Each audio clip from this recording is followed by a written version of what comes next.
அதாவது இன்றைக்கி நம்ம கார் வாங்குறோம் பார்த்தீங்கன்னா அது உண்மையாக ப்ரைஸ் என்ன, நம்ம எவ்வளோ டேக்ஸ் கண்டுறதை இன்றைக்கி நம்ம பார்க்க போகிறோம். அதாவது 11 லட்ச ரூபா ஒரு காரை வந்து இன்றைக்கி நம்ம 22 லட்ச ரூபாய்க்கு போடுறோம். கிட்டத்தட்ட 10 லட்ச ரூபாய்க்கு நம்ம வந்து டேக்ஸ் கட்டுறோம். எப்படின்னு கேட்டிங்கன்னா சென்ட்ரல் கவர்மெண்ட் ஒரு 14%, ஸ்டேட் கவர்மெண்ட் ஒரு 14%, செஸ்ன்ற ஒரு 20%, அப்புறம் பார்த்தீங்கன்னா டிசிஎஸ்னு ஒரு %, அது போக இன்சூரன்ஸு, அது போக ரோட் டேக்ஸ்லாம் கட்டி நம்ம இந்த கார் எடுக்கிறோம். இந்த கார் எடுத்ததெல்லாம் ஓகே, இவ்வளோ நம்ம டேக்ஸ் கட்டி சேஃபாக எடுக்கிறோம், நம்ம இந்தியாவில் வந்து சேஃபாக ஓட்டலாம், டேக்ஸ் கட்டினா பிரச்சனை இல்லை, நம்ம கவர்மெண்ட் இதுக்கேற்ற மாதிரி நமக்கு எல்லாம் பண்ணி தரணும், நம்ம எடுத்து வாங்கி ஓட்டுறோம். இது போக சர்வீஸும் சரி, அந்த ஆல்ட்ரு பண்ணுறது எல்லாமே ஜிஎஸ்டி, ரோட் டேக்ஸ் வந்து எல்லாமே இது இன்க்ளூட் ஆகிக்கிறோம், தனித்தனியாக கட்டுற மாதிரி வரும்.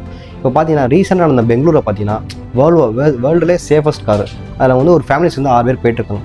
பார்த்தீங்கன்னா ரோட்லேருந்து கண்டெய்னர் லாரி திரும்பும்போது பார்த்தீங்கன்னா அந்த கார் மேலே சாஞ்சு 6 பேரும் ஒரு லைன் அசிங்கி செத்துட்டாங்க.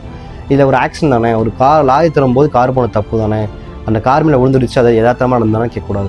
அதாவது 5% போகிற நாடு கூட, ஜிஎஸ்டி போகிற நாடு கூட செப்பரேட்டாக, அதாவது அதிகமாக லோடு ஒரு வெஹிக்கிளுக்கு எந்த ரோடு போடணும், காருக்கு எந்த ரோடு போடணும், பஸ்ஸுக்கு எந்த ரோடு போகணும், தனித்தனியாக போட்டு வச்சுருப்பாங்க. அதாவது 5% போடுற நாடு கூட மக்கள் காரில் போகணும், சேஃபாக போகணும், சேஃபாக நினச்சிட்டு இருக்காங்க. ஆனால் இந்த ஊரில் மட்டும் ஏன் அப்படி இருக்குங்க?